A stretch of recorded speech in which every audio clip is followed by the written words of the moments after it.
Hello, YouTube. What's going on? It's Steve coming to you from New Jersey, guitar player.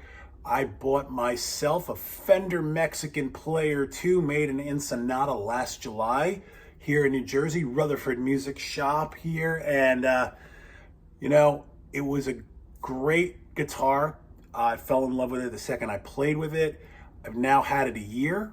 I have 5 other Strats, so I want to be so you have an idea of kind of where I'm going to sit in my own viewpoints of this. I'm kind of measuring it against, I have 2 American Strats, I have 2 other Mexicans, and I have 1 classic vibe. So I have a very wide palette of Strat experience to share in measuring this guitar.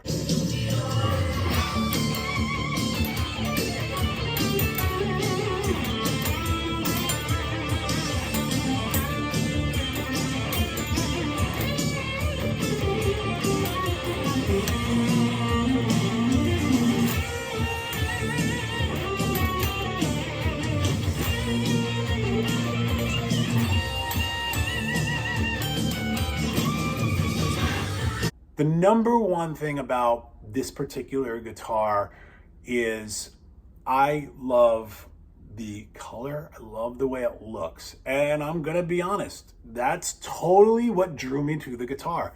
I wasn't planning on buying a guitar that day. I walked into my friend's guitar shop just to hang out. That was it. Wanted to say hello to a friend and, maybe buy a couple strings, support a buddy. That was it. He had just gotten it in. They just had come in and I saw the red and I just was like, wow, that's a cool looking guitar. Had, the rosewood fretboard. It just looked awesome. He had set it up perfectly.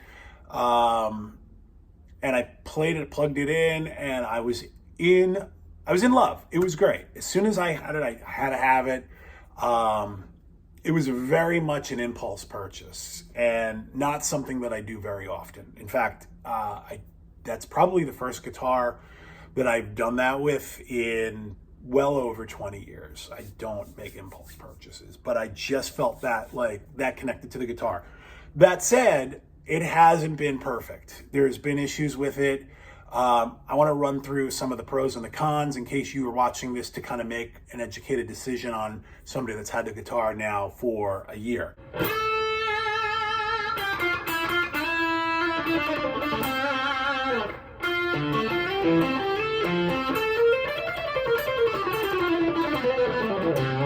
So as I mentioned, the guitar is absolutely beautiful.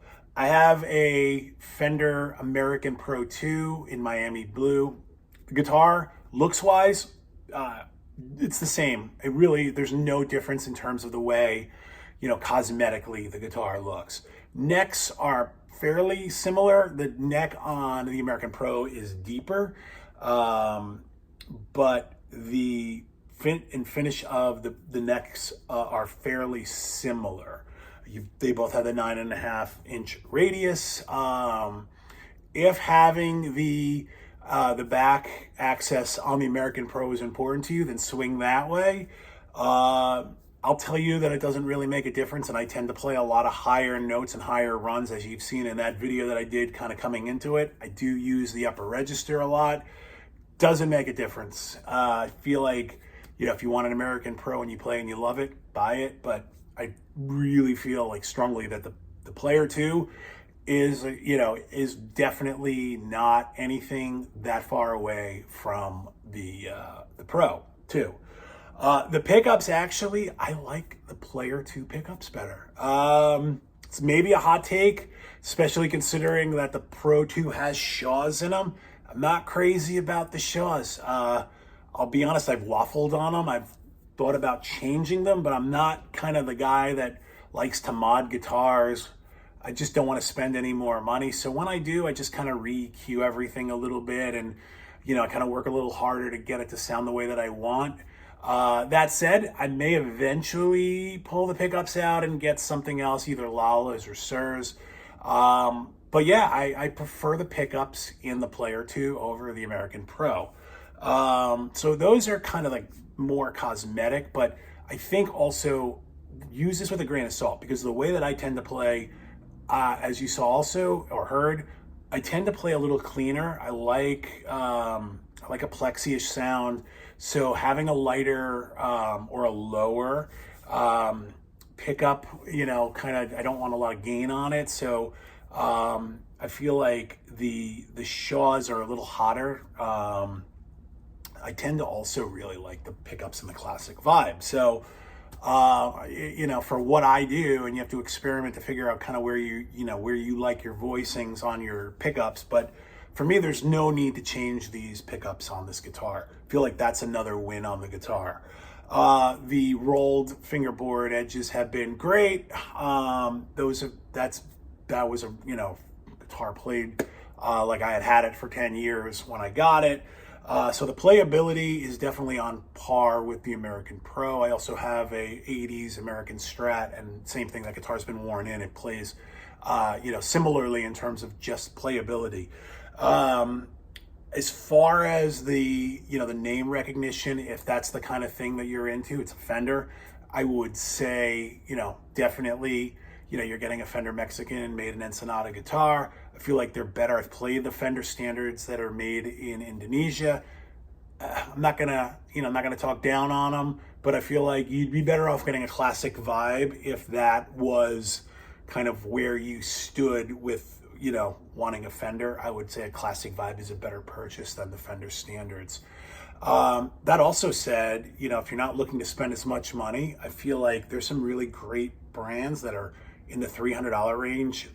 Tees is a brand out of New York. Torsten Jacob runs that company, and they make great guitars. I've played a few of them. Torsten is a local guy, and also I've played the Jet guitars, and they're in like the $300 range. So I feel like, if you're in that, or you wanted something a little hotter, the SBS Steve Brown guitars, if you're watching this, you're probably not necessarily looking for a super Strat, but I feel like there's a lot of options in that $300 to $400 range that are going to give you a good guitar.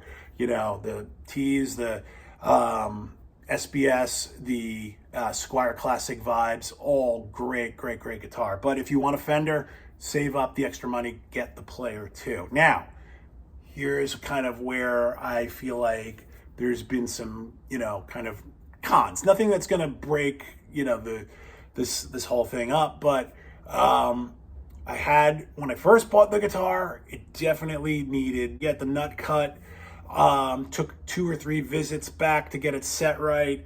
Fortunately, the guys at Rutherford took care of that for me. If you were going to like Guitar Center or something, they may not get that on the first try, and they may charge you multiple times for that if that's something that you're not comfortable with. I've been playing forever, and I'm not comfortable messing around with that. So that was one issue that I feel like was a huge con. The other thing that I've noticed over the past year now, I have this whole year of experience in having it weather-wise here, climate. We get East Coast winters, we do get dry seasons. More than any of my other Strats, I've had to set this guitar up multiple times. I've had to adjust the neck probably 3 or 4 different times, whereas my other Strats, I don't even look at them. They're ready to go every time. It's needed an intonation job 2 or 3 times. I don't know if that's part and parcel to this particular guitar, but it is something of note that I have had to adjust this guitar more often than not. So that's something that, if you're not experienced in, you may, get frustrated and want to sell the guitar, if you don't want to pay for a setup, if you don't know how to do that yourself. That is something that I've come across more so than, my other Strats. I've also noticed that the hardware, the screws on this guitar, the pickguard, those particular screws, especially where I put my arm to pick, they have rusted solid. Again, I have a 1980s Strat. I have the American Pro. I've had those longer. I've played those more. No issue. I'm going to have to definitely, put new screws in there.